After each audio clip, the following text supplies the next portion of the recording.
Yo, what is going on, and welcome to another episode of the Urban Pitch Podcast, the beautiful game of life, part of the Believe Network. I'm Ramsey Abushala, editor of urbanpitch.com. Julio Matarosa, Bridget Flores. What's going on, y'all? Woo, woo. I'm a champion. We just won a man's league yesterday. I scored a goal, second goal of the game. I'm popping like that. There was some young cats. They thought they could have us, but experience always beats young age, bro.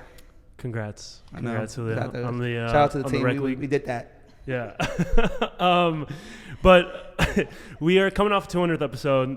Took a week off. Hangover week. Call it whatever you want to call it. But taking it all in. We were taking it all in. Really, yeah. Shout out to everyone who showed up and celebrated with us and also showed love on IG and all our social platforms. It was a great time. We had a great time rolling everything out. The photos turned out great. Shout out to Alan for that. But came into 201. You're not seeing triple. This is we are matching. This was planned. This Menage a Trois was planned. Yo, come on. What? Oh my God. Nothing better than planned Menage a Trois. Come on, man. I gotta send this to the team, bro. My bad. Because our friends at Forward Madison have blessed us once again with their new 2025 home kits. And it just more like standard, just greatness from Forward Madison. They've been doing it for quite some time now. I think, easily one of the best jerseys year in and year out in U.S. soccer. I mean, across the world, really, they do fantastic job. And, this year, going back to kind of the classics, they've been known to be a little wacky with some of the designs. Kit. We did the 3D kit a couple of years ago. But this one just classic sash design. Got the polo collar. You can wear it on the golf course. That's all we worry about. Yeah, that's all we worry about. In the the classic baby blue with the hints of pink. God, it's just like they over and over again. They just they don't miss. They don't miss. They bring in the creativity. It's always something that like you said, like they might have something different, but it always kind of hits in a way. And then they always just show love to us. So super appreciate them for that. And they always have some really cool. I love interacting with their social media. Like they are always on point from like the captions to what they post to even just like the packaging and like the concepts behind what they're putting out there. They really know how to captivate their audience. Yeah, even when they came out with those with the hoodies, jackets to talk about mental health awareness. We are in May, getting into May, so Mental Health Awareness Month. So they always do a good job on making everybody enjoy their marketing, their jerseys, and I think Humo is one of the slept-on soccer brands. Yeah, they always come up with fire kits like Nike, Adidas. They got to step it up because like these lower like Humo and other lower, if you could say lower tier brands or smaller brands are doing their thing with these jerseys. Yeah, I mean, Hummel North America, they have their own North American branch. Obviously, a Danish company. They've done a lot of great stuff with the Denmark national team. But their North America branch is, one of the most creative kit manufacturers out there. We're going to talk about some of our favorite jerseys. And I did a story about it a couple weeks ago for the site. And, going through all the picks, and it was just like, Hummel. Obviously, there's other brands in the mix. But what they're doing in terms of the creativity, you don't see a lot of the same templated designs, and whether it's for teams like Forward Madison, FC Naples, and across USL, they do a lot of really good work, and Forward Madison is just a team that they get it. It's one of those teams. We were talking about a few weeks ago, like these USL teams. Madison, Wisconsin, not exactly the biggest market out there. Playing in USL League One, the third division of U.S. soccer, like by all means, like they don't have like it's not like a marquee like market or like league that they're playing in, but they get recognition because they understand the importance of building a community, number one, connecting with that community, and then just having really cool jerseys because you make really cool jerseys, they're going to sell. You use that revenue to build it back into the team, maybe get a couple of good new signings or whatever, make things more kind of because when you're operating at the lower divisions of U.S. soccer or any sport really, like their margins aren't very. You're not working with huge margins, and Definitely watching Ted Lasso, I realized that. exactly. and any way that you can kind of be creative in adding new revenue to the team, and I think that's just something that they've really done a good job with. Like you said, Julio, not even with their jerseys, but the stuff that they're doing with their apparel. Or a couple years ago, they did they have a team mascot, like a cow, and they did like a name contest for who can make the best name, and they ended up calling it a Rose Cowbell instead of Rose Lavelle. So that's just like some of the stuff that they're operating at another level when it comes to creativity in their marketing and their social media, and of course it extends their jerseys. Yeah, they're really pushing the concept of being successful on and off the pitch, right? And I think for our lower division teams, they do have to think outside the box a little bit, because obviously first teams are going to capture a lot of their audience through their game, right? And then from their game, they include their culture and then everything else, the concept on the branding and all of that behind it. But I think what I love about Forward Madison is that they capture you with something that you feel connected to on like a fashion sense, or even just like the social interaction sense, and then from there, like, you're like, wait, let me look into this team, and who are they, and where do they play, and who are their players, and like little by little, like, you get to know a bit more about the team, the branding, and it all kind of comes together to the point where, like, if you are from Madison, you want to root for them because of what they stand for and what they put out there, and like what they're aligned to on and off the pitch. And I love that. And with Pro-Rel coming to the league in a few years, like, I'm almost certain that they're gonna be moving up in the ranks, because this is a team that, like I said, they get it, on and off the field, and so you really that's why Pro-Rel is so beautiful, because a team like Madison that's operating, a third division team, couple of years, a couple good seasons, they've been around since I think 2019. By now, you would think maybe they would be in the first division had Pro-Rel been a thing. No guarantees, obviously, but that's something that just adds another incentive for the team to want to do well and just rise up the pyramid. And now we're going to be able to get that in a few short years. So I'm excited for that. And I think Forward Madison is going to be one of the teams that you're definitely going to see with that upward mobility. For sure. Yeah.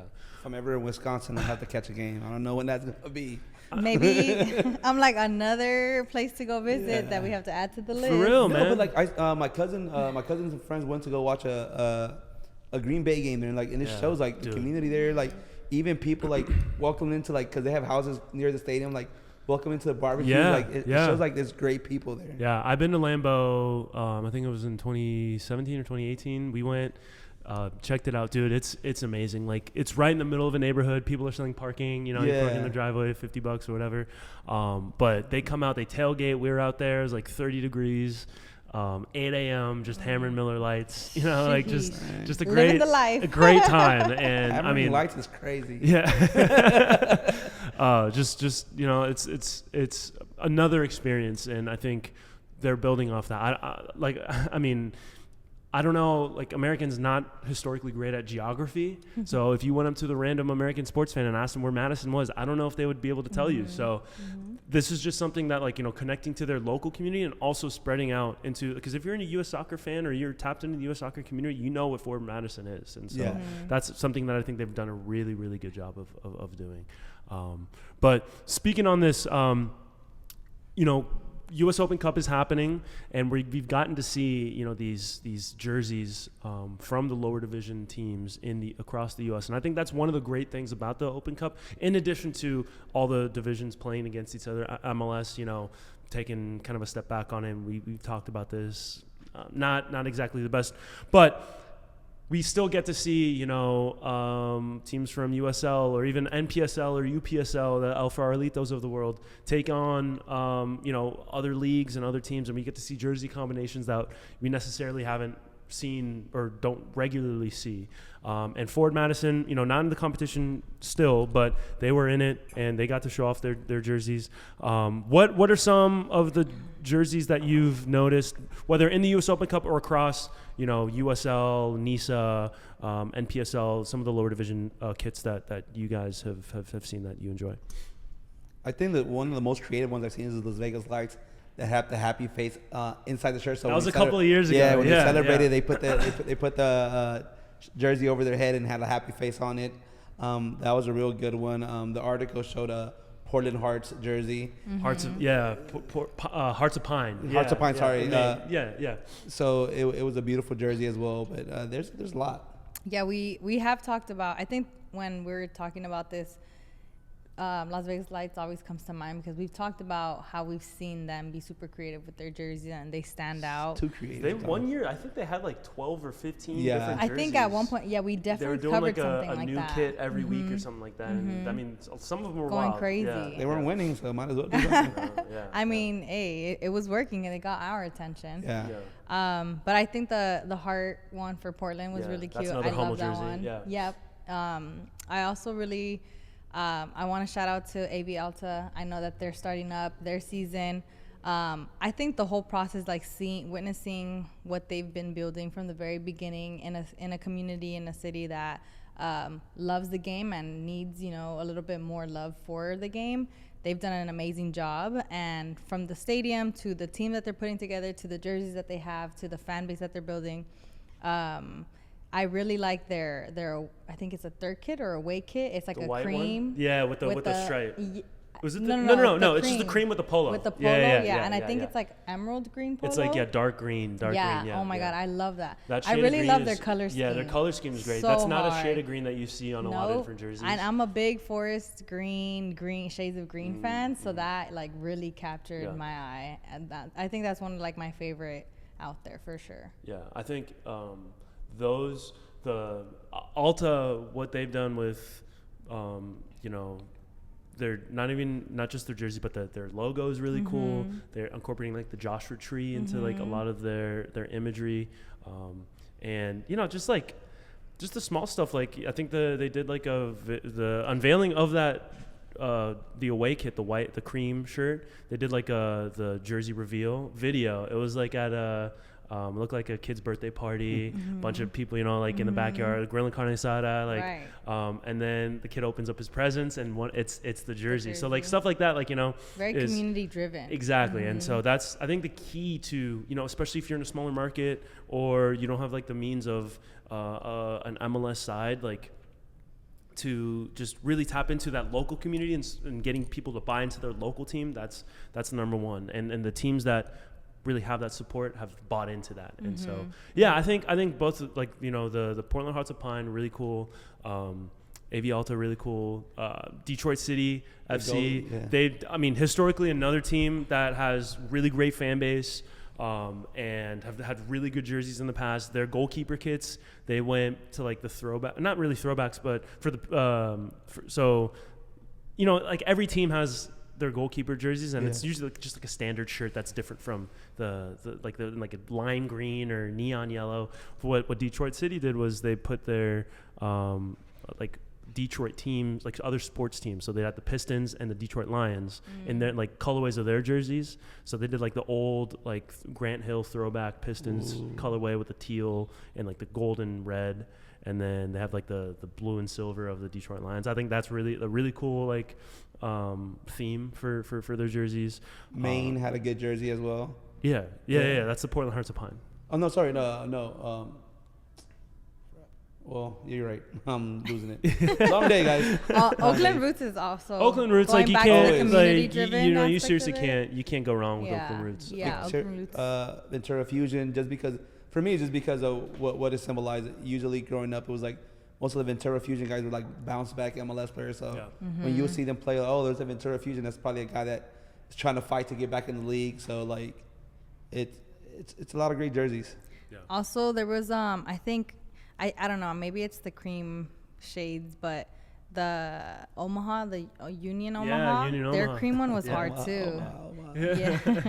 That one was a really nice jersey too. Yeah, the off-white cream like base for jerseys, it's like just really classy. Like, and they did it well with like adding, I don't know what like it neon. is. It's like a crosshatch, like diamond pattern on there. Yeah. Really cool. Very and that's sleek. another Hummel kit too. So I mean, Hummel really just killing it across the board. Yeah, definitely. Going back to it. Yeah, and I mean, whether it's even like the semi-pro teams that they've had. I don't know if you guys know Providence City. like before COVID, they were really killing it with their designs. And based in Rhode Island, they had a couple of Humble jerseys that were just like out of this world. And that's another team that we could shout out when it comes to these jerseys. But going back to the Open Cup, now that we're getting into the later rounds, round of 32, MLS teams are starting to come into it. Is there like an upset pick that you guys have? Is there a USL team that you guys had going up that's going to make a cup set and advance to the next round over an MLS team? Because I think there's an MLS team in every single matchup in the 16 matches for the round of 32.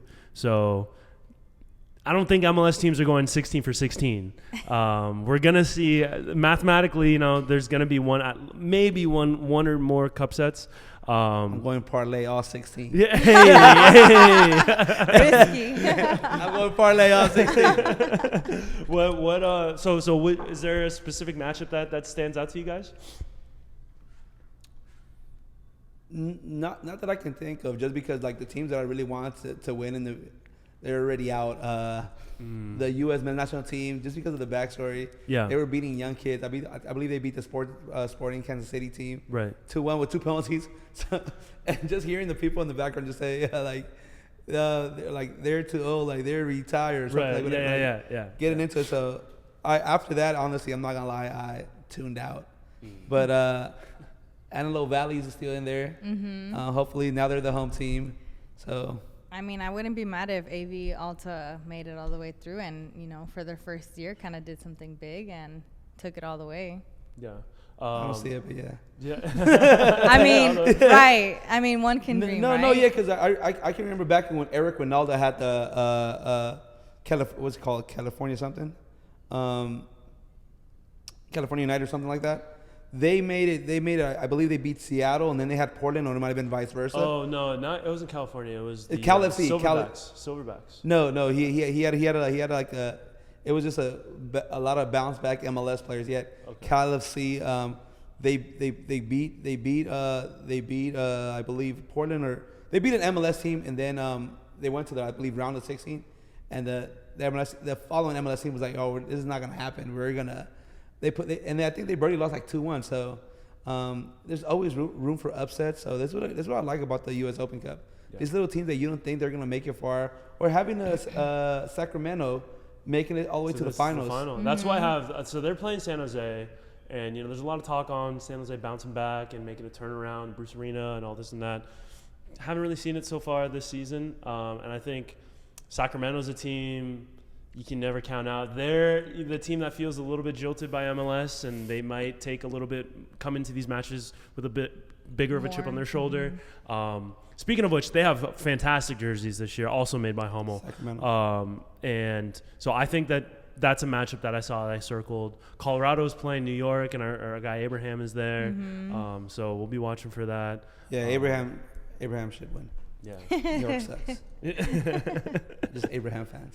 Yeah, we're fans. Yeah, we're rooting for him. We're fans of Abraham over here, for sure. And then so this is when it starts to get kind of not more entertaining, but like you start to see the upsets, the bigger upsets of these USL teams taking down some MLS teams. And what I hate is that not all MLS teams are in. It sucks because, of course, like.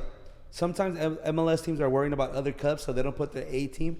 But like the fans don't like see it like that. They're like, we beat your team, and it just feels like there's like it just feeds fuel to the fire, saying like you beat an MLS team, even though we know that was a C team. Yeah. But like not still they're still representing. So it was good for these lower clubs and their fan base to grow the game a little bit more. So that's what I hate, that now all MLS teams are not in there. Yeah, I think the marketing around the U.S. Open Cup could get better. Yes. Because even when all the MLS teams were in there, like it'd be an Open Cup game on a Tuesday or a Wednesday, it'd be a half full stadium. Mm-hmm. There'd be like 10,000 fans and the intensity didn't feel the same.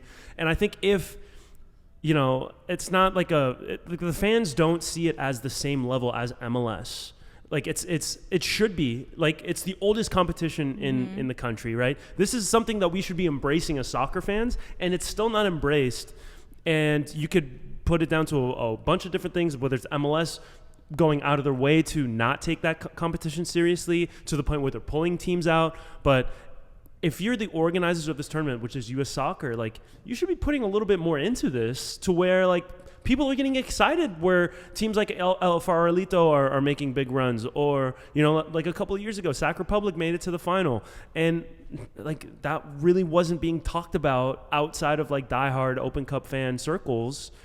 I just think that this is such a cool tournament that you know, and we've like I've been a broken record on this, and it's just a shame that it's not as big of a deal as it should be. Even though like, all right, Tuesday for a soccer game is hard in the U.S., but even doing it in a smaller stadium, like at the Cal State LA like field right next to their training facilities, and they do that. Like the Sounders will play at like the Tacoma Defiance's field. Definitely. So like making a smaller stadium so it doesn't get as packed, but you give people from other parts of LA to come down and watch a game. So yeah, they have to figure it out on the marketing wise. But I remember, I might be mistaken, Galaxy having the games at Dominguez Hills soccer field. So it's a great chance to like. I thought you were gonna say something like, "Oh yeah, wait, no, never mind. That's their actual stadium." Nah, Galaxy is suffering enough this year. Damn. But no, it's just like USL has to do a better job, but it shows that they're not really into it. They wanna. They're not even doing good with the U.S. national team or the women's national team right now. So U.S. as a whole, soccer administration got to do better. Yeah. Speaking of which, I don't know if you guys saw the headlines of the U.S. women's national team.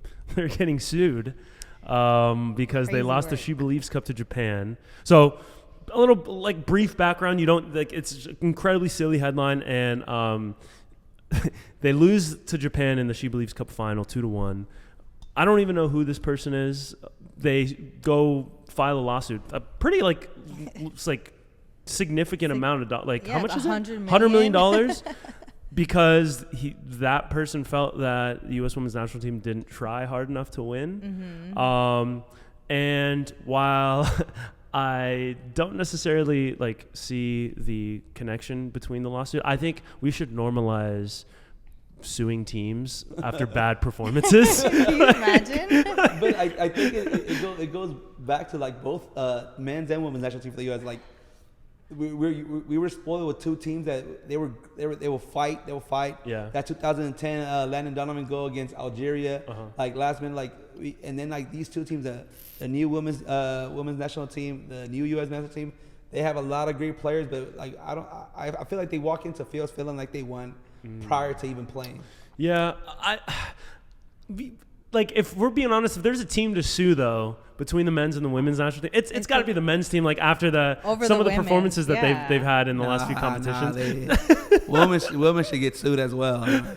They had me up at You're for equal opportunity. Yeah, they had me up at 2 a.m. not to win the World Cup. I was going to work tired. My performance, that was fun. My yearly, I feel like they owe me a raise. Like at least like. They owe me a few $100. That was a long day. That was crazy work. And that Sweden game, man, I won't get over that penalty shootout. So not the greatest, but they've since rebounded. You know, they won the gold medal. They put a really good Olympic campaign. Yes. I hope he wins to bounce back from that. But there's no way this man's gonna win that lawsuit. Also, like, what? Who does he think he is that he can just demand $100 million from the U.S. women's national team? And same thing the way they did it for the U.S. national team. Well, I think that's crazy, man. That's crazy. No. This guy's out of his mind. He is, but he might have a point because it should be a class action. So like we all deserve when there's nothing worse than like being completely into it, and maybe he had money on this too. But she messed up the parlay. But like, he deserves all the money because emotional damages. Like we've all been emotionally damaged by our sports teams, for sure. And especially if they put out like just an absolute stinker, you know, like Mexico not making it out of the group stage at the World Cup. Yeah. Fans should there should be a class action lawsuit. They for should that, get their pesos off of that. misma pesos. But like 100 million pesos is probably like $100,000 like in American. So like Yeah. Hey, no, the comments are gonna they flamed you over your peso conversion last time. Huh? They're gonna come for you they're again. like, how you not gonna know? Because I'm not Mexican. They're gonna be like, damn, you still don't know? What do you want me? What would it just have it in my calculator in my head? Like, I should know what a peso costs. Hey, your calculator app can now convert. nobody cares. Does it money. really? Yeah. El Salvador has dollars, so like They got it's easy. Bitcoin. They got Bitcoin. It's 101. I remember in college I went to Mexico for the first time, and the guy was like, "Yeah, it's 20 pesos." I gave the homie $20, Oh. and then he came back with my change and said, "You can keep it." Think it was gonna be like $1 or $2. Paid the homies a whole freaking week, probably month. Good for you, man. Yeah, probably. Big roller, high roller. Shout out to Losing $20 in Mexico. shout out to Roberto, man. He was cool. Embarrassing. Okay, let's switch gears. So, another headline in the news: Gianni Infantino was talking about the upcoming 2026 World Cup, and he said that the final halftime show is going to be a can't-miss event. There's been a lot of talk about this. We brought this up a little bit at the 200th episode with Eli and Denise, but there's, obviously Americans, and I think Denise was talking about it last week, we love to put on a show. We're good at it. And the spectacle is something that we do well historically.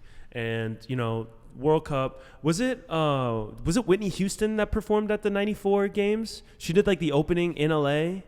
I don't know, but I love me some Whitney. I think was it Whitney Houston? I don't know who it was. It was somebody big, like someone like big, like mass. She did like the opening 94 ceremony. sounds like Whitney Houston. And it was like a big deal. They did like a whole thing. Like I think Oprah was there. Like they did this like whole like opening ceremony. And obviously Don Francisco. the opening is going to be in Mexico City this year, but the closing is going to be in New York, New Jersey, whatever you want to call it. Halftime show, they were talking about doing a halftime show with the Champions League. Europeans were anti that, and I get it. They want to keep their game theirs, but this is coming to us. We're gonna make it our thing. Like I think we're very much in our right to do the halftime show. I'm looking forward to it. That'd be sick. Who's an artist that you guys want to see perform at World Cup halftime? I guess it really depends on where it lands. I feel like there has to be some sort of representation for the city.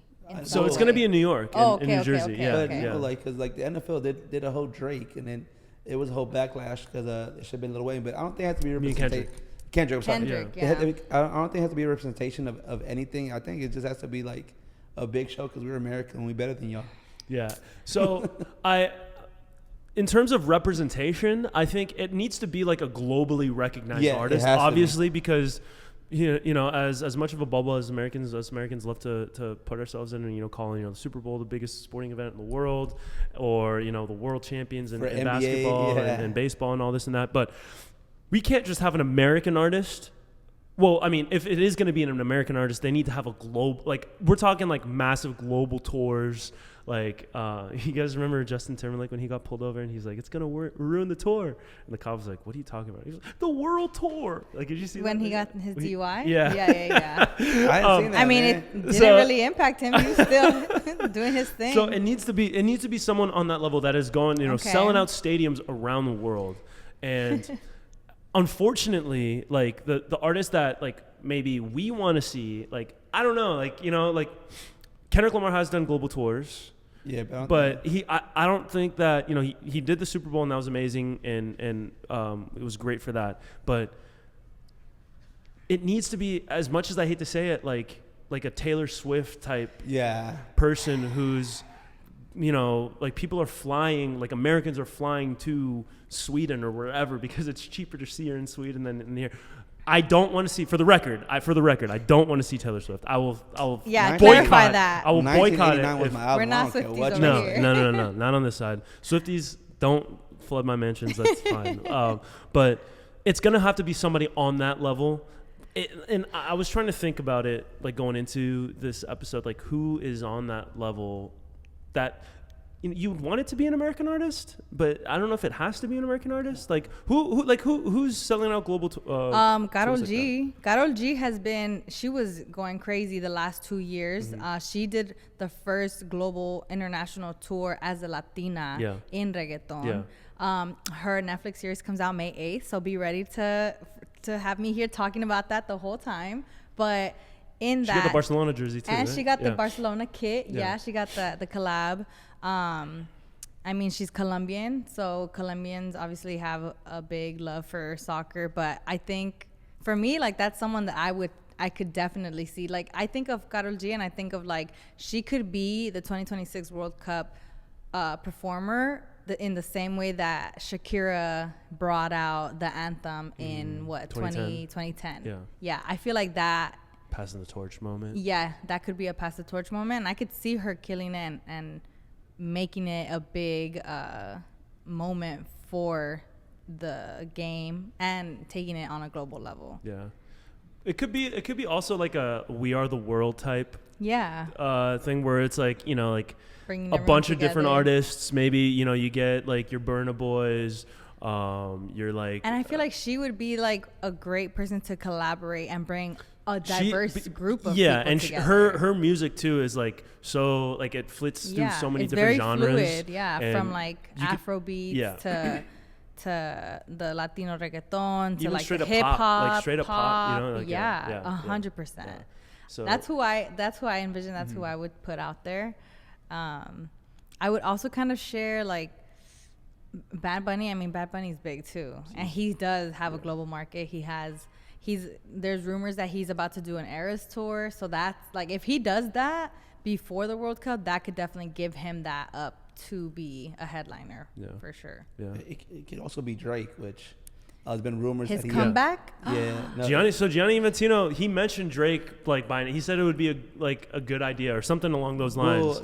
Well, it was in Mal and Rory. They had like during the whole piece, they're like, while Kendrick is getting the Super Bowl, Drake is gonna get the World Cup. Like, can't trust anything those but like I think that'd be a great name just because outside of the I don't know how it is now, but usually outside of the US, like music is hitting a few years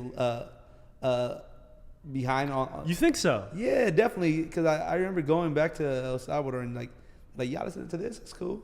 I listen to like Ja Rule or something. No, but like even TV shows, so like they're a little behind, but like.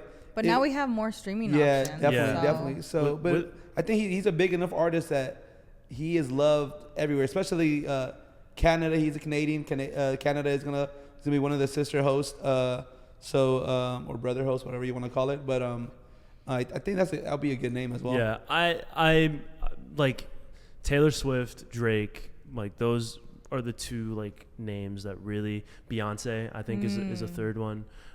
That really, like, three of the biggest like American artists. Snoop Dogg honestly might be. He be everywhere. My mama knows Snoop Dogg, so Snoop Dogg, everybody knows Snoop Dogg. Like, Banda El Recodo works with Snoop Dogg. I forget who was saying that, but they're saying like Snoop Dogg might be the most famous person in the world, or like most recognizable person. Like, you can go to any continent, any country, DJ Khaled, show his face. We're not getting DJ Khaled in there. We're not getting DJ. Anyone but DJ Khaled. Yeah. Honestly, like, I don't need him getting up there speaking gibberish. Like, dude, I don't know what goes on in his brain. Like, he's like, you hand him a mic, like, you have no idea what's gonna be said. He could just go in and start talking like a patois. God like, did. Yeah. Yo, I don't care what you say, because I was at the On the Run tour 2018, and he was opening up for Beyonce and Jay-Z. And then his set, it was just him, like, his ad-libs, and then Nipsey, OT, like he's a hit maker.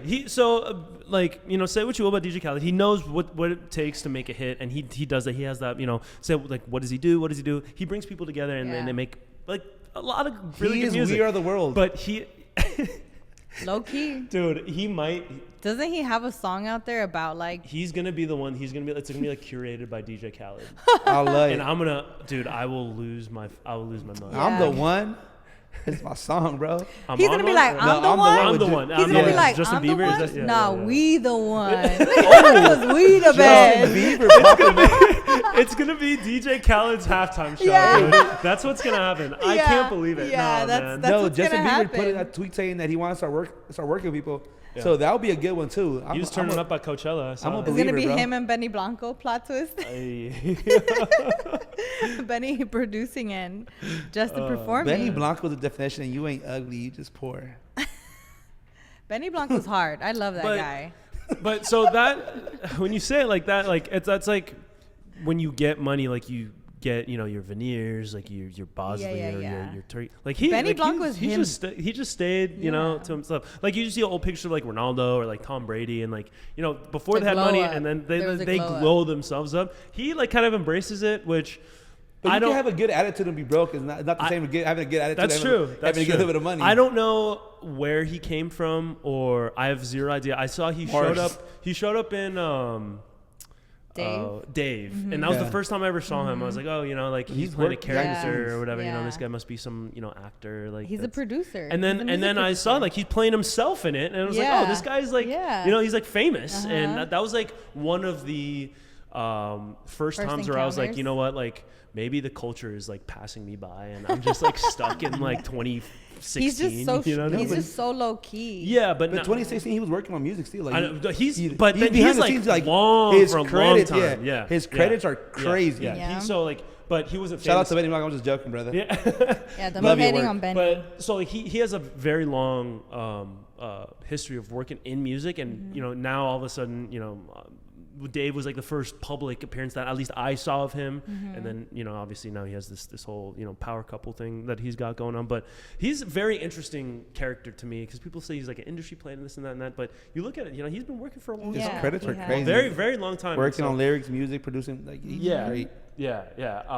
But dude, we really are like the more I think about it, the more it makes sense that DJ Khaled is just going to be like the guy in the center bringing people out. It's going to be like Beyonce and then like SZA and then like all these like, it's... Yep, he's going to be the one bringing everyone to Snoop Dogg.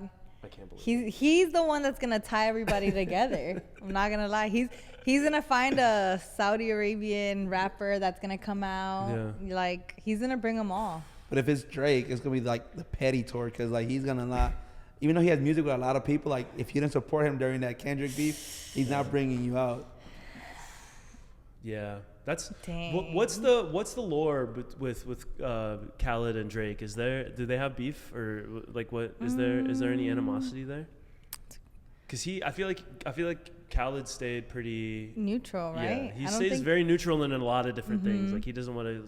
Because that's just who he is. Like, he's gonna be president one day. Like super politician, just I'm not gonna be on the side. I'm not gonna be on that side. I'm gonna stay in the middle. Have you seen those rumors that he doesn't know how to read? No way, really? It's like a joke, like because like he'll like be handed something and he'll be like, "Yo, read that," and like for the camera or whatever, like, and there's like no. like proof of him like actually reading something. You played yourself. Yeah. God did. Don't ever disrespect yourself like that. That's hilarious. That's absolute. Well, you turn around on us, like ask him like chicken. How many chicken nuggets can you eat? No, don't ever disrespect yourself. Don't ever disrespect yourself like that. That's one of the greatest replies of all time. We just turned this into a whole DJ Khaled. Now we're pitching it for him. We're doing the work for him. Now we are. Khaled. Hey, nobody believed it. Yeah. we did. God did. All right. Okay. I think we call it here. This has been another episode of the Urban Pitch Podcast, the Beautiful Game of Life, part of the Believe Network. Shouts to Forward Madison for the kits, keeping us decked out, looking fly. For Julio Monterosa, Bridget Flores, I'm Ramsey Abushala. We'll see y'all next week. Boom. Bye.